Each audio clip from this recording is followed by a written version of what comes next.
অবশেষে বাংলাদেশি তকমা দিয়ে সীমান্ত দিয়ে জোরপূর্বক বাংলাদেশে পুশিন করা ৪ মুসলিম নাগরিককে সুপ্রিম কোর্টের নির্দেশে নিজ দেশ ভারতে ফিরিয়ে নেওয়া হয়েছে।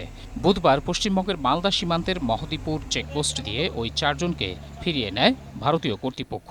গত বছরের ২২ জুন দিল্লিতে ফেরির কাজ করতে গিয়ে বাংলা ভাষাভাষী অভিযোগে আটক করা হয় সোনালী বিবি, তার স্বামী দানেশ শেখ, প্রতিবেশী আত্মীয় সুইটি বিবি এবং তার ২ নাবালক ছেলেকে। তাদেরকে দিল্লি থেকে আসামে নিয়ে সীমান্ত দিয়ে বাংলাদেশে পুশিন করা হয়। এ নিয়ে পশ্চিমবঙ্গের বীরভূম জেলার সুইটি বিবি ও সোনালী বিবির পরিবার হাইকোর্টের দ্বারস্থ হন।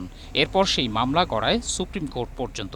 গত বছর ডিসেম্বরেই ভারতের সুপ্রিম কোর্টের নির্দেশে নিজ দেশে ফেরার সুযোগ পান সোনালী বিবি, কিন্তু বাকিরা ছিলেন বাংলাদেশের জেলে। প্রায় ১ বছর পর সোনালী বিবির স্বামী দানেশ শেখ, সোনালীর প্রতিবেশী সুইটি বিবি এবং তার ২ নাবালক ছেলে দেশে ফেরার সুযোগ পেলেন। সম্প্রতি পশ্চিমবঙ্গে কট্টর হিন্দুত্ববাদী সংগঠন বিজেপি ক্ষমতা গ্রহণের পর রাজ্যটিতে বাংলাদেশি তকমা দিয়ে হাজারো মুসলিম নাগরিককে বাংলাদেশে অবৈধভাবে পুশিনের চেষ্টা চালাচ্ছে।